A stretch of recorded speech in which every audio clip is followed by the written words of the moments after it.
Los Angeles, en Californie. Sur la plage de Santa Monica, une famille d'apparence ordinaire profite du beau temps. C'est quelle couleur? Et ça? Tu connais pas cette couleur? C'est du bleu? Mariana, 34 ans, et Kyle, 30 ans, sont les heureux parents de Kiyomi, qui vient de fêter son 2e anniversaire. Et ça? C'est quoi? C'est l'océan? Mais Kyle voit peu sa fille, car il n'est pas vraiment son père, il est simplement son géniteur. Je ne sais pas si elle comprend, mais je lui explique qu'il est son donneur. Moi, c'est le mot que j'utilise. Et puis ensuite, quand elle sera prête, elle pourra choisir. Si elle préfère l'appeler mon donneur ou mon père biologique. Mariana est en couple avec une femme. Elle ne voit Kyle que 2 fois par an, car c'est un homme très occupé. Je crois que j'ai 5 enfants à Long Beach. Ouais. Il y a toi, j'en ai 2 d'une autre mère. Je les appelle le couple riche. Kiyomi a 34 demi-frères et sœurs, car Kyle est ce que l'on appelle un serial sperm donor, un donneur de sperme en série. J'espère qu'un jour, elle pourra rencontrer tous ses frères et sœurs. On rassemblera tous les enfants et on fera une sorte de fête des pères chaque année.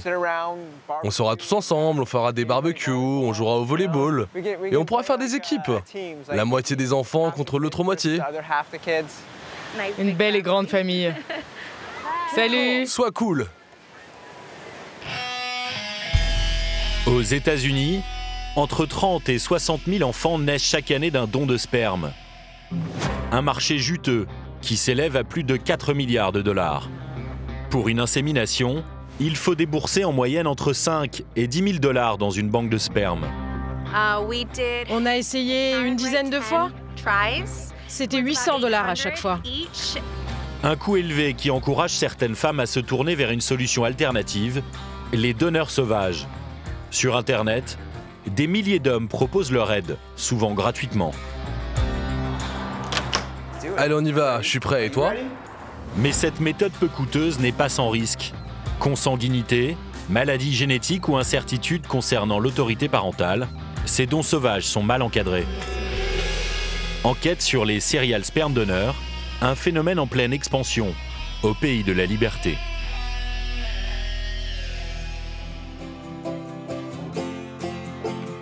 Dans la banlieue de Los Angeles, à Calabasas, Kyle est comptable. Et bien qu'il soit père de 35 enfants, il vit toujours chez sa mère. C'est ma maison d'enfance. C'est là où j'ai grandi. Voilà des photos de moi quand j'étais enfant, des photos de famille, de moi quand j'étais plus jeune. À 30 ans, sa chambre ressemble à celle d'un adolescent. Voici ma chambre. Et voilà ma chaise, où la magie opère. Pour Kyle, tout a commencé il y a 6 ans. Un couple de lesbiennes que je connaissais voulait un enfant. Je leur ai dit « Hey, je peux vous aider !» Et 2 semaines plus tard, nous avons appris qu'elle était enceinte. Ensuite, elles sont revenues pour un 2e enfant, 3 ans plus tard. Et ça a aussi fonctionné dès la première tentative. Donc maintenant, elles ont un enfant de 6 ans et un de 3 ans, qui sont de moi. Après cette première expérience réussie, Kyle décide de proposer ses services à d'autres femmes. Il fonde alors un groupe sur les réseaux sociaux. Voilà mon groupe, Sperm Donation USA. J'ai des receveurs et des donneurs de tous les États-Unis qui échangent sur ce groupe. Et j'ai aussi une équipe de modérateurs qui m'aident à le gérer. Il compte près de 16 000 membres, dont 500 donneurs. Un succès tel qu'il dépasse même les frontières des États-Unis. Là, c'est une Française qui veut un bébé. Parce qu'en France, son pays d'origine, les femmes célibataires ne peuvent pas obtenir de sperme. Donc elle m'a contacté et elle veut que je vienne la voir en juin pour l'aider à avoir un bébé. Peu importe où les femmes se trouvent, je me déplace volontiers. Le service que propose Kyle est gratuit. Les receveuses doivent simplement s'acquitter des frais de transport et de logement. Kyle assure que sa démarche est purement altruiste. Ce que j'y gagne, c'est essentiellement de la joie et du bonheur. Vous savez, voir les photos des bébés, c'est toujours super et c'est une grande motivation. C'est un sentiment très agréable et chaleureux de voir tous les visages souriants de ses enfants. Ce soir, Kyle a rendez-vous avec une jeune femme. Je dois faire tomber une femme enceinte ce soir, Kim. Donc c'est pour ça que je mange un repas protéiné et sain, pour m'assurer que mon sperme soit puissant et fort, pour qu'elle puisse tomber enceinte. Pour maximiser ses chances d'être fertile, tel un sportif de haut niveau, Kyle suit un régime alimentaire très strict. Je ne mange pas de fast-food, je ne bois pas de café ni d'alcool. Je ne fume pas ou je ne mange rien qui pourrait endommager mon sperme. Je me sens responsable vis-à-vis des receveuses, de me nourrir sainement et d'éviter tout ce qui pourrait faire du mal à mon sperme. Persuadé que cela améliorera sa fécondité, il ingère une douzaine de compléments alimentaires par jour. J'ai du zinc pour augmenter le nombre de spermatozoïdes. J'ai de l'arginine qui augmente leur volume. De la carnitine pour améliorer leur mobilité. Et de la vitamine B12 pour la morphologie. Voici les principaux compléments alimentaires que je prends pour avoir des nageurs très fertiles.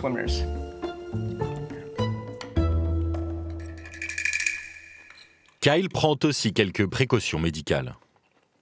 En plus d'avoir une alimentation très saine pour garder mon sperme au top, je me fais régulièrement dépister pour être sûr que je n'ai pas de maladies sexuellement transmissibles. Donc voilà, VIH négatif, syphilis négatif aussi. Donc je montre ça aux receveuses et elles sont rassurées parce qu'elles veulent être certaines que je n'ai pas de maladie.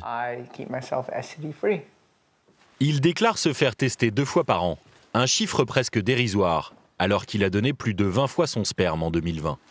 Allez, on va faire un bébé.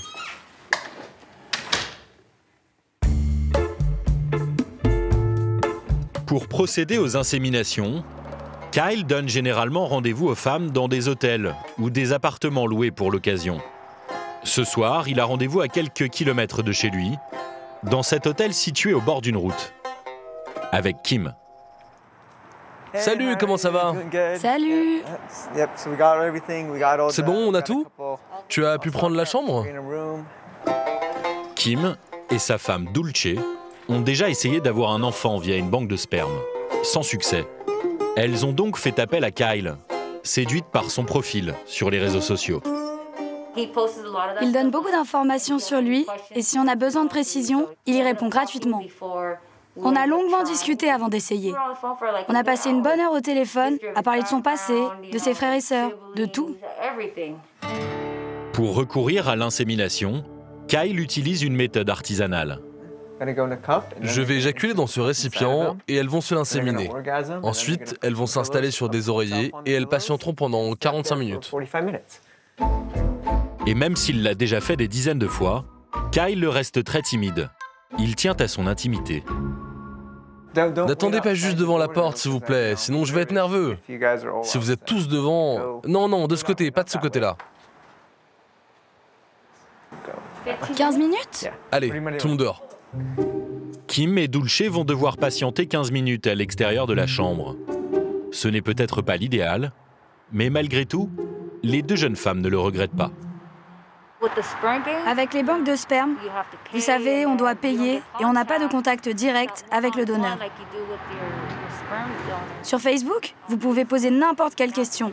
Avec les banques, vous ne pouvez pas demander combien le donneur pesait à la naissance, s'il est allergique à quelque chose. Toutes ces questions de dernière minute, ce n'est pas possible. Pour ce don, Kim n'a dû débourser que les $70 de la chambre d'hôtel. Si elle était passée par une banque, l'addition aurait été beaucoup plus salée. Aux États-Unis, faire appel à une banque peut coûter une petite fortune. Sur le site de cet établissement californien, recevoir le sperme d'un donneur anonyme vaut environ $945. Et chaque information supplémentaire est facturée. Par exemple, si vous souhaitez avoir des photos d'enfance du donneur, il faudra payer $30. Pour obtenir une analyse de son écriture, comptez $25 supplémentaires. Angela, 35 ans, en a fait les frais. Salut, comment vas-tu? Bien, et toi? Content de te revoir. Oui, moi aussi. Pendant 2 ans, avec sa femme, Angela a tenté d'avoir un enfant via une banque. On a essayé pendant 2 ans environ. Et si je ne me trompe pas, on a fait une dizaine de tentatives. À chaque fois, c'était 800 $. Et cela n'incluait pas les frais de médecin ni de déplacement pour aller au rendez-vous. Donc en tout? Je dirais environ 10 000 $, plus ou moins. Après ces 10 essais infructueux, elle a contacté Kyle et dès la première tentative, elle est tombée enceinte. Elle accouche dans 4 mois et Kyle a déjà sa petite idée sur le sexe de l'enfant. Ça va être une fille. Tu crois? Oui, je pense. Tu sais, 99% des gens que je connais pensent que c'est une fille. En général, j'ai des filles. Mais recourir à un donneur comme Kyle expose Angela à une grande insécurité juridique. Si elle était passée par une banque de sperme, le donneur n'aurait pas été considéré comme le père de l'enfant. Je suis lequel? Tu es le donneur de sperme. Ok, donc juste ici. Oui, je signerai ensuite. Alors, pour se protéger, elle lui fait signer un contrat type établi par l'État de Californie, où Kyle renonce à son droit d'être parent. En fait, le contrat prévoit qu'il ne souhaite pas être le donneur. Non, le père. Ah oui, pardon, le père. Qu'il n'a pas d'autorité parentale, que ma femme souhaite être le 2e parent, et que s'il nous arrivait quelque chose, la garde de l'enfant reviendrait à notre famille. Une précaution que Kyle ne prend pas systématiquement. Généralement, on a une sorte d'accord, par écrit ou par SMS. Quelque chose qui sert de preuve. Mais je signe des contrats parfois aussi. Si la loi concernant le don de sperme est souple aux États-Unis, en France, elle est beaucoup plus stricte. L'insémination artisanale, comme celle pratiquée par Kyle, est punie de 2 ans de prison et de 30 000 € d'amende. Si l'on souhaite donner son sperme, il faut se rendre dans un centre de don de spermatozoïdes. Il en existe 32, comme ici à l'hôpital Cochin à Paris. Tenez, monsieur, venez, suivez-moi, bonjour. Rémi, 26 ans, a entamé cette démarche. Tenez, allez-y, asseyez-vous. Il a rendez-vous avec le docteur Céline Chalas, biologiste. Avant de vous décider à faire cette démarche-là, est-ce que vous êtes renseigné un petit peu sur Internet? Est-ce que vous avez regardé, oui? Oui, mais du coup j'ai aussi pris connaissance du nombre de donneurs, enfin à peu près le nombre de donneurs, et c'est ça qui a aussi modifié mes démarches. Complètement altruiste justement pour couples qui sont en attente d'avoir des enfants, de pouvoir en avoir et de réduire les délais justement de demande. Donc l'objectif c'est de s'assurer qu'il n'y a pas de pathologie grave dans la famille et qu'il n'y a pas du coup de risque de transmission d'une pathologie grave à la descendance. Donc déjà, rapidement, est-ce que vous avez des antécédents médicaux particuliers? Pas d'antécédents médicaux particuliers dans la famille. D'accord. Maladie génétique, risque d'épilepsie ou de cancer, la santé du donneur est passée au crible. Avant de pouvoir donner son sperme, Rémi va devoir se soumettre à une batterie d'examens. Une procédure qui dure en moyenne entre 3 et 6 mois. Il faut quand même être vraiment motivé parce que ça va être plusieurs entretiens. Avec différentes personnes, donc le biologiste, le psychologue, le généticien. C'est sûr que ça prend du temps. Et la sélection est rigoureuse. Seuls 30% des prétendants sont retenus par le centre de don. Vous, par ailleurs, vous êtes célibataire?